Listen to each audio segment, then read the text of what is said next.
7:47 de la mañana, en medio de un pulso entre gobierno y gremios, la Cámara de Representantes empezará a votar desde hoy esos puntos clave de la reforma laboral, como el recargo nocturno y el pago de dominicales y festivos. Pero para hablar de este tema nos conectamos a esta hora con Héctor Chaparro. Él es representante a la Cámara por el Partido Liberal y ponente de la iniciativa. Señor Chaparro, gracias por ese contacto con nosotros a esta hora y cuéntanos cómo está el ambiente para el proyecto. ¿Cree que se puede aprobar esta semana en su segundo debate?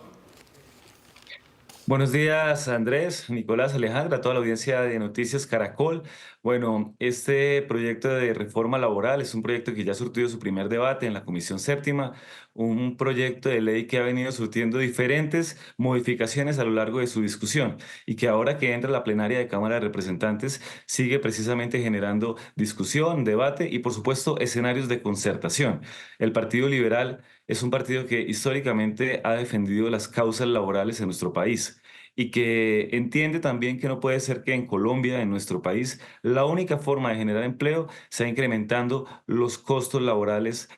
sea disminuyendo lo que se le paga a los trabajadores. Que no puede ser que la única forma para generar empleo es pagándole menos a la gente. Por eso entendemos que es importante reivindicar estos derechos que los trabajadores habían perdido durante los últimos años, tales como el pago de los dominicales, el pago de las horas extras, la disminución también de la jornada laboral, y que de esta manera emprendamos un camino que busque que Colombia deje de ser o de ocupar más bien el puesto como el país menos productivo de la OCDE. De la lista de 38 países, Oscar, Colombia ocupa el último lugar en productividad. Esto sucede porque tenemos una jornada laboral demasiado extensa, pero producimos exactamente lo mismo que los demás países de esta lista. Pero además, en una época, como lo decía hace un rato Alejandra, una época de la inteligencia artificial, de la tecnología, que no podamos generar otras metodologías que permitan generar también un equilibrio entre la vida laboral, la vida personal y también un cambio en la cultura laboral en nuestro país. Entiendo, señor Chaparro. Esa es una discusión vieja, pero que está absolutamente vigente de cara a este nuevo trámite que empieza esta semana en el Congreso. Y es que las voces opositoras al proyecto dicen que la reforma hace solamente diagnósticos, pero que no ataca en nada los problemas que hay en torno al ámbito laboral, informalidad y desempleo. Pues cuando se habla de las horas extras, de aumentar salarios, de las indemnizaciones y las liquidaciones que hay que hacerle a empleados cuando se da el despido, todo el contexto encarece el costo para las empresas, lo cual redunda en que o se acaben o terminen contratos laborales. Bueno, Alejandra, en ese sentido hay que analizar dos aspectos de forma independiente. El primero es la reivindicación de sus derechos laborales, como son las horas extra, los nocturnos y la jornada laboral. En eso hemos logrado un consenso, un acuerdo, y en eso el Partido Liberal va a jugar para defender a los trabajadores. Pero hay otros aspectos de la reforma, como lo tiene que ver, como son las indemnizaciones, el aumento también de la licencia de paternidad, lo que tiene que ver con los aprendices del SENA, lo que tiene que ver también con la disminución hasta 40 horas de una jornada, de la jornada laboral en la semana, que claramente van a impactar a las empresas, a las generadoras de empleo, pero en especial a las pequeñas y microempresas. Y por eso también hemos estado en un proceso de concertación con la ministra para buscar que temas como la indemnización, que incrementa desproporcionadamente el pago que se le va a dar a un trabajador después de los 10 años y que además puede generar incentivos perversos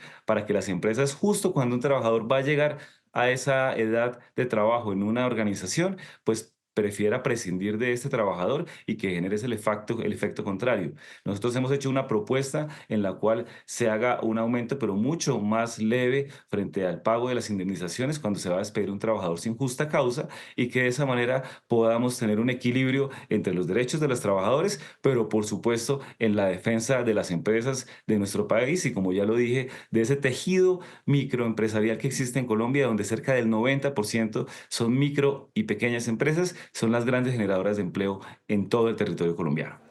Representante, ustedes como bancada liberal han sido claros en un postulado, y es que no están de acuerdo con 4 puntos que usted ya nos acaba de mencionar, entre ellos aumentar la licencia de paternidad, indemnizaciones, incluso el contrato de aprendizaje. ¿Y por qué ir en contravía de estas propuestas que ustedes incluso apoyaron en el primer debate en Comisión Séptima? Bueno, lo que hemos venido haciendo es moderando las diferentes propuestas que ha hecho el gobierno desde que comenzó el trámite de este proyecto de reforma laboral. El primer punto que se generó, que se propuso o que venía inicialmente en el texto radicado por el gobierno, traía una licencia de paternidad de 12 semanas. En este momento se encuentran 6, pero cuando llegamos a la plenaria y hay otras voces, la Comisión Séptima es una comisión de 21 representantes, pero cuando llegamos a toda la plenaria, donde hay más de 180 representantes, se empiezan a generar otras voces, otros análisis. También los distintos gremios han venido manifestando nuevos estudios y entendemos que de acuerdo a esos estudios, que de acuerdo a esa nueva dinámica que se da en la plenaria, pues 6 semanas sigue siendo un alto nivel de licencia para las empresas, especialmente en un país en el cual predominantemente se encuentran empleados son los hombres y son las empresas y especialmente las microempresas las que van a empezar a sufrir un